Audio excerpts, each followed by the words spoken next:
Shalom saudara-saudara. God is good. All the time God is good. Haleluya, haleluya, haleluya. Saudara, ini wajah-wajahnya udah ceria dan pakaiannya udah merah, putih. Saya tahu nih. Kita mau menyambut apa? Besok kita mau menyambut apa nih? Kemerdekaan bangsa Indonesia, ya. Besok kita akan memperingati kemerdekaan bangsa Indonesia yang ke 81. Wah, haleluya. Haleluya. Sekalipun Indonesia sudah merdeka 81 tahun. Namun saat ini kalau kita melihat ya, bangsa Indonesia masih banyak menghadapi tantangan. Banyak menghadapi perpecahan, korupsi, kemerosotan moral, narkoba. Bahkan orang-orang yang hidupnya jauh dari Tuhan. Padahal bangsa Indonesia adalah bangsa yang besar. Dan kita sebagai orang percaya, kita tidak dipanggil hanya untuk menjadi penonton atas bangsa kita. Katakan tidak jadi penonton. Tapi Tuhan memanggil kita untuk kita dapat punya hati mengasihi bangsa kita. Dan hidup menjadi berkat bagi bangsa kita. Katakan amin. Haleluya. Kita baca ayatnya di Yeremia 29 ayat yang ke-7 dikatakan. Kita baca ayatnya sama-sama. 1, 2, 3. Usahakanlah kesejahteraan kota kemana aku membuang kamu. Dan berdoalah untuk kota itu kepada Tuhan. Sebab kesejahteraannya adalah kesejahteraanmu. Amin. Jadi usahakanlah, firman Tuhan berkata usahakanlah, upayakanlah, kerjakanlah. Kalau kita mau kota kita, bangsa kita itu sejahtera. Tuhan bilang harus usahakan, harus upayakan, harus dikerjakan. Di mana tempat, di mana kita tinggal, yaitu di bangsa kita, bangsa Indonesia, di kota kita, kota Jakarta ini. Dengan cara apa? Dengan cara kita mengupayakan kesejahteraannya. Karena kesejahteraan bangsa ini adalah kesejahteraan kita. Katakan amin. Siapa di sini yang maunya hidupnya sejahtera? Pasti semuanya mau. Makanya Tuhan pesan, ayo usahakan, upayakan kesejahteraan di mana kamu tinggal. Di bangsa ini, di kota ini. Amin. Ya, jadi kita hidup di bangsa Indonesia, sebuah bangsa yang besar. Bangsa yang begitu kaya, begitu luas, begitu besar. Banyak suku, banyak pulau-pulau, lautan, banyak budaya, bangsa, bahasa. Semuanya itu anugerah Tuhan. Betul? Jadi kita hidup di bangsa yang begitu kaya di mana kita tinggal. Amin. Nah, sekarang kita tahu nih, apa yang harus kita lakukan untuk Indonesia? Pertanyaan kan gitu. Kita tahu kalau Tuhan bilang upayakan, usahakan kesejahteraan di mana engkau aku buang, di mana engkau tinggal. Nah, sekarang pertanyaannya, apa yang harus saya lakukan sebagai orang percaya? Betul enggak? Kita tahu nih, kita harus mengupayakan, kita harus melakukan. Dan apa yang harus kita kerjakan? Oke, jadi yang pertama kita harus memiliki hati yang mengasihi Indonesia. Katakan amin. Saudara, kita bisa punya hati yang mengasihi Indonesia, itu enggak mudah. Kalau kita lihat keadaan bangsa kita yang enggak baik-baik aja, bagaimana cara kita bisa mengasihi bangsa kita? Punya hati untuk mengasihi bangsa kita. Untuk kita bisa punya hati yang mengasihi, salah satunya kita bersyukur. Saudara, kalau kita ada di bangsa ini, saat ini, kita bersyukur kalau kita bisa hidup di bangsa ini. Kita bersyukur kalau kita bisa makan dari bangsa ini. Kita bersyukur karena kita masih bisa minum dari air bangsa ini. Kita bersyukur kalau kita masih bisa bernafas dari udara yang diberikan bangsa ini. Bahkan kita bersyukur kalau kita masih diberi nafkah dari bangsa ini. Kita hidup, kita tinggal di bangsa ini. Rasa syukur kita, itu yang membuat kita bisa mengucapkan terima kasih kepada bangsa Indonesia. Bangsa yang di mana kita tinggal, di mana kita hidup, di mana kita mendapatkan semua anugerah yang terbaik. Dengan cara itu kita bisa punya hati yang mengasihi bangsa kita.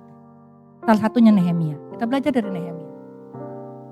Nehemia adalah contoh orang yang mencintai bangsanya.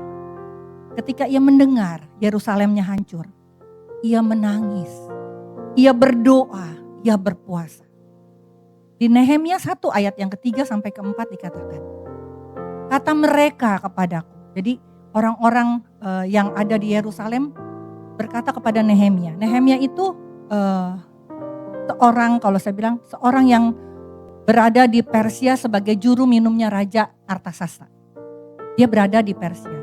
Jadi orang-orang yang ada di Yerusalem bertemu dengan Nehemia dan dia berkata, orang-orang yang masih tinggal di daerah sana yang terhindar dari penawanan ada dalam kesukaran besar dan dalam keadaan tercela.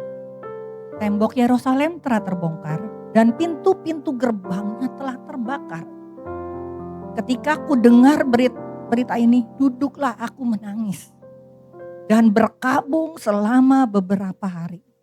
Aku berpuasa dan berdoa ke hadirat Allah semesta langit. Begitu juga kita. Contoh Nehemia. Nehemia melihat tembok Yerusalem sudah runtuh. Pintu gerbangnya terbakar. Itu juga dengan mungkin kondisi keadaan bangsa kita. Bangsa kita dipenuhi dengan hal-hal yang mungkin kita lihat gak baik. Ada tembok-tembok di bangsa kita yang runtuh. Ada korupsi yang besar. Mungkin ada ketidakadilan. Ada ketimpangan hukum. Ada sesuatu yang membuat bangsa kita sepertinya runtuh. Waktu kita mendengar hal-hal tentang bangsa kita, bagaimana sikap hati kita? Waktu Nehemia mendengar tentang tembok Yerusalem, apa yang dia lakukan? Dia menangis. Dia berdoa dan dia berpuasa. Karena dia begitu mengasihi bangsanya. Dia begitu mengasihi tanah di tempat dia lahir. Ini juga yang harus kita punya. Kita harus punya hati yang mengasihi bangsa di mana kita hidup. Waktu kita punya hati, kita bisa berdoa. Orang yang mengasihi Tuhan adalah orang yang bisa berdoa bagi bangsanya. Kasih kepada bangsa dimulai dari setiap hati yang peduli. Kalau kita melihat keadaan bangsa kita, bukan ya udah, tapi kita peduli akan bangsa kita. Dan orang yang mengasihi Indonesia akan berdoa untuk Indonesia. Akan peduli kepada sesamanya. Tidak menyebarkan kebencian. Tidak menyebarkan gosip-gosip. Menjelek-jelekan pemimpin. Menjelekan aparat. Membawa berita yang memecah belah bangsa. Tapi berusaha untuk menjadi pembawa damai. Amin. Amin. Karena kita mengasihi bangsa di mana kita ada, di mana kita hidup. Tuhan mencari orang-orang yang peduli. Katakan peduli. Bukan yang mengkritik, bukan hanya mengkritik, tapi orang-orang yang peduli. Amin. Amin. Jadi yang pertama, apa yang harus saya lakukan untuk Indonesia, Tuhan? Itu harus ada dalam hati kita. Yang pertama, kita harus punya hati yang mengasihi bangsa kita. Punya hati yang melihat keadaan bangsa kita gak baik-baik aja. Kita punya hati untuk peduli. Amin. Amin. Yang pertama. Yang kedua, kita berdoa bagi bangsa Indonesia. Di 1 Timotius 2 ayat 1 dan 2 dikatakan, pertama-tama aku menasehatkan, kaitkanlah permohonan, doa syafaat, ucapan syukur untuk semua orang. Untuk raja-raja, untuk semua pembesar. Agar kita dapat hidup tenang. Agar kita dapat hidup apa? Tenang. Agar kita dapat hidup tenang dan tentram dalam segala kesalehan dan kehormatan. Ini perintah yang Paulus katakan kepada anak didiknya Timotius. Keadaan apapun yang terjadi, kalau kamu mau hidupmu tenang, mau hidupmu tentram, ini yang harus kamu lakukan. Ini kuncinya nih.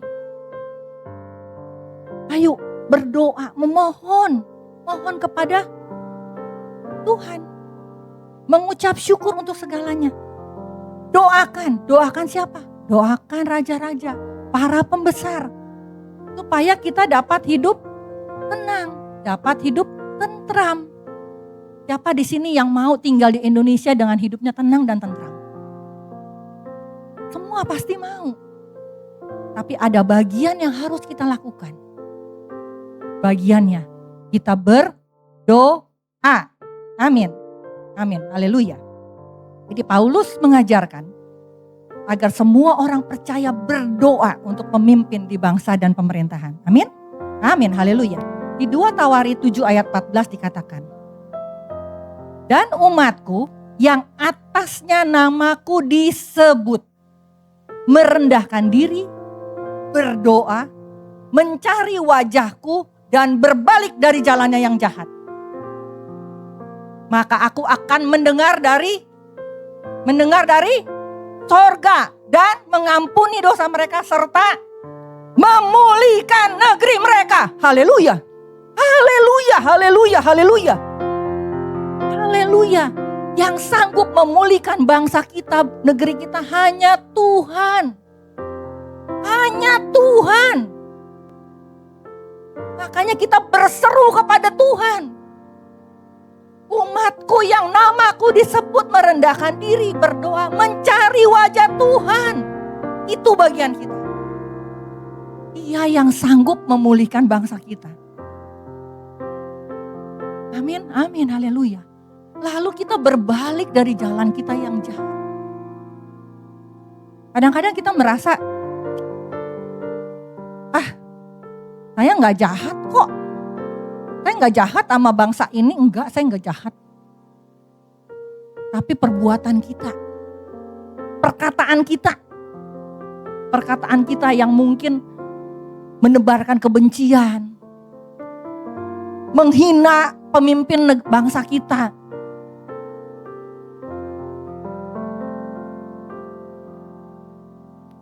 Memperkatakan hal-hal yang negatif kepada bangsa kita. Itu jahat, saudara. Jahat loh. Saudara tahu nggak? Kita makan dari bangsa Indonesia. Kita hidup di bangsa Indonesia. Kita cari makan di bangsa Indonesia. Tapi di mulut kita jelek-jelekkan bangsa kita. Jahat itu. Maka Tuhan bilang jahat. Harus berbalik dari jalan yang jahat. Jangan kita mau dari bangsa kita tapi mulut kita menjelekkan. Amin. Itu salah satu perbuatan yang jahat. Kalau kita sudah berbalik, maka Tuhan bilang, aku akan mendengar dari sorga. Mengampuni dosa mereka. Mengampuni dosa siapa? Dosa kita. Dosa siapa lagi? Dosa pemimpin kita yang kita doakan. Saudara, jadi pemimpin itu gak gampang. Coba, ada yang gak yang gampang mimpin? Jangan jauh-jauh, satu keluarga aja, gampang gak? Satu perusahaan, gampang gak? Apalagi ini, satu bangsa. Satu bangsa, bangsa yang besar. Enggak mudah saudara. Jangan dari mulut kita keluar perkataan yang jahat, amin.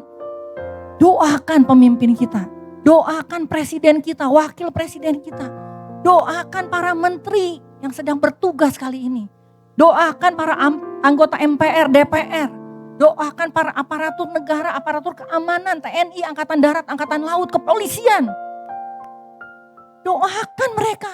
Doakan tenaga-tenaga pendidik, tenaga-tenaga kesehatan, pemuka-pemuka agama. Kita harus doakan semuanya.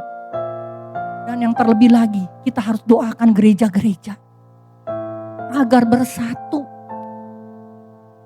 Akan ada kebangunan rohani yang besar waktu gereja-gereja ini bersatu. Ini yang kita harus doakan. Ini bagian kita.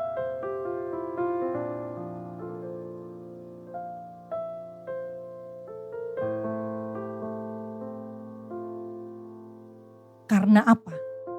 Karena waktu bangsa ini didoakan, dia akan mengalami pertolongan Tuhan. Katakan amin. Amin. Haleluya. Haleluya. Haleluya. Haleluya. Jadi yang pertama, bagaimana kita harus memiliki hati untuk Indonesia. Yang pertama, kita punya hati yang mengasihi Indonesia. Yang kedua, terus berdoa untuk Indonesia. Berdoa untuk pemimpin-pemimpin kita. Berdoa untuk jiwa-jiwa. Amin. Amin. Yang ketiga, berkarya bagi Indonesia. Matius 5 ayat 14 sampai 16. Kamu adalah terang dunia. Kota yang terletak di atas gunung tidak mungkin tersembunyi. Demikian hendaknya terangmu bercahaya di depan orang. Supaya mereka melihat perbuatanmu yang baik. Supaya mereka melihat perbuatanmu yang baik dan memuliakan Bapakmu yang di sorga. Haleluya. Kita ini terang dunia, kata Tuhan. Terang itu harus bersinar. Terang itu harus bercahaya di hadapan orang. Jadi bagaimana kita bisa bercahaya di hadapan orang? Dan cahayanya itu harus tetap. Tidak entar terang, entar gelap. Entar terang, entar gelap. Terangnya sedikit, gelapnya lama. Terang lagi. Enggak. Tuhan bilang terangmu tetap bercahaya. Hendaklah terangmu tetap bercahaya. Gimana kita menjaga cahaya terangnya Tuhan dalam hidup kita? Pertanyaan kan itu. Gimana caranya kita terangnya Tuhan terus ada dalam hidup kita? Dan Tuhan kasih tahu. Dengan mereka melihat perbuatanmu yang baik. Itu caranya. Waktu kamu diapain, terus berbuat baik. Diapain, diomongin orang, terus berbuat baik. Difitnah orang, terus berbuat baik. Terus berbuat baik, terus berbuat baik, terus berbuat baik. Hanya itu kuncinya untuk terang kita tetap ada. Tetap bercahaya di depan semua orang, katanya. Dan memuliakan Bapakmu yang di surga. Amin. Amin. Amin. Haleluya. Terang itu tidak berbicara banyak, tapi menerangi. Hendaklah terang kita menyinari bangsa kita yang masih ada dalam kegelapan. Amin, amin. Haleluya, haleluya. Di Nehemia 1 pasal yang pertama sampai pasal yang ke-6. Kalau saudara ada waktu, harus ada waktu. Baca kitab Nehemia dari pasal yang pertama sampai pasal yang ke-6. Karena sharing yang saya ambil hari ini dari kitab Nehemia ini. Jadi baca. Kitab Nehemia itu menarik banget, seru banget, keren banget kalau saya bilang. Baca saudara, baca. Jadi Nehemia itu seorang yang dibuang ke Persia, jadi juru minumnya Raja Artasasta. Dan dia itu waktu mendengar ya tembok Yerusalem itu runtuh, pintu gerbangnya terbakar. Dia bilang, Raja saya mau pulang. Raja saya mau pulang. Sebelumnya kita udah tahu ya di ayat yang pertama itu, di ayat yang ketiga sampai keempat. Hatinya sedih. Dan dia berdoa, memohon kepada Tuhan. Betul? Itu yang dia lakukan. Waktu dia mohon kepada Tuhan, ternyata waktu dia menghadap Raja Artasasta, rajanya itu kasih dia pulang loh. Kasih dia pulang ke Yerusalem untuk membangun kembali tembok-tembok yang runtuh. Wah, akhirnya dia pulang. Dan rajanya juga memberikan keperluan untuk dia pembangunan di Yerusalem. Itu karena Tuhan. Waktu dia kembali ke Yerusalem, dia tidak ngomong dengan siapa-siapa, dia mau melakukan.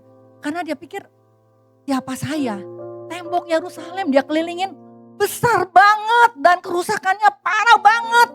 Saya bisa apa nih? Tapi dia bilang, saya mau. Saya mau membangun tembok Yerusalem yang runtuh. Dan apa yang terjadi? Waktu dia berkata mau, ternyata Tuhan mempertemukan dengan orang-orang yang mau. Oke, saya mau membantu. Dari setiap suku, setiap profesi yang ada, mereka bilang, ayo kita bangun kembali bangsa ini. Kita bangun kembali tembok ini. Itu yang terjadi. Saudara, dan luar biasanya, bukan cuman laki-laki, bahkan yang tidak diperhitungkan, para perempuan pun turut membantu. Kaum yang lemah pun bisa membantu untuk pembangunan. Bahkan yang tidak bergerak dalam tukang batu apa segala, tukang emas pun bisa membantu. Jadi waktu kita membangun tembok itu, semua profesi, semua kalangan itu turut membantu tembok Yerusalem dibangun. Sampai akhirnya kalau kita baca di pasal 6, tembok itu kembali dibangun dan selesai. Haleluya. Haleluya. Begitu juga dengan saat ini dengan kita. Kalau saat ini kita melihat ya di bangsa kita, banyak tembok-tembok di bangsa kita yang kita lihat runtuh. Perekonomian seperti ini, keadilannya kayaknya nggak jalan, hak asasinya dikorbankan. Sepertinya banyak tembok-tembok di bangsa ini yang runtuh. Tapi waktu kita berkata saya mau, saya percaya Tuhan akan ketemukan kita dengan orang-orang yang juga berkata saya mau membangun bangsa ini. Saya cukup punya hati untuk berkarya bagi bangsa ini. Amin. Amin. Amin. Dan saudara pikir gampang gak sih? Doa untuk bangsa harus disertai perbuatan, saudara. Doa bukan cuma doa, kalau kita gak ada perbuatan gak ada gunanya. Jadi waktu mungkin kita nih ya, kita melakukan hal-hal yang membantu lingkungan kita, membantu saudara kita di sekeliling kita yang ada di sekeliling kita. Kita mungkin gak bisa membantu bangsa, tapi kita bisa membantu orang-orang sekeliling kita. Orang-orang di dekat kita, lingkungan kita itu bisa. Seperti Nehemia, waktu dia membangun tembok Yerusalem. Ada gak yang ejek-ejek dia? Ada, namanya Sanbalat sama Tobia. Dia bilang begini, Nehemia, sekalipun mereka bangun tuh tembok Yerusalem, kalau seekor anjing hutan meloncat dan menyentuh temboknya, tembok itu pasti runtuh. Sanbalat sama Tobia bilang begitu kepada Nabi Nehemia. Tapi Nabi Nehemia apakah mundur? Tidak. Dia terus membangun tembok Yerusalem. Begitu juga kita. Waktu kita bilang, saya mau berdoa untuk Indonesia. Saya mau berkarya untuk Indonesia. Mungkin banyak orang yang ngomong, alah lu bisa apa sih?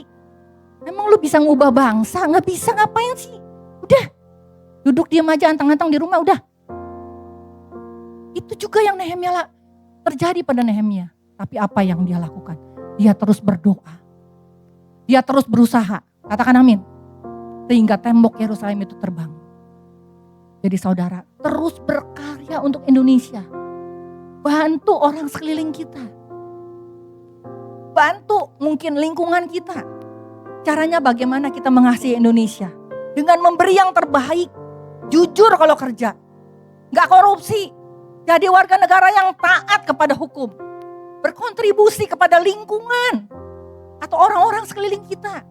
Memberi uluran kasih. Memberikan sekolah, membangun sekolah. Memberikan rumah singgah, bangun rumah singgah. Atau hal yang sangat sederhana, mendoakan.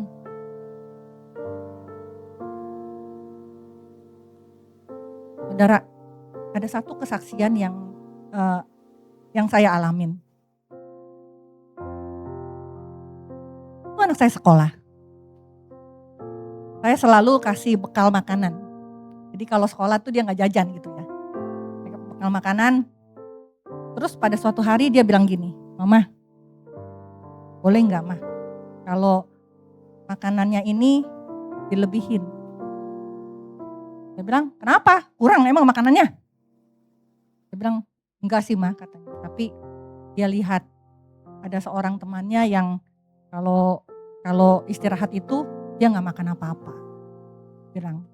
Jadi dia bilang, "Saya mau berbagi mah." Oke, jadi itu, dan sejak saat itu saya bagi makanannya itu saya lebihin.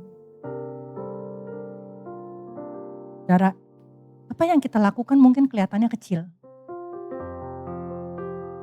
Tapi bagi orang yang menerimanya, untuk anak yang menerimanya ini, dia punya pengharapan.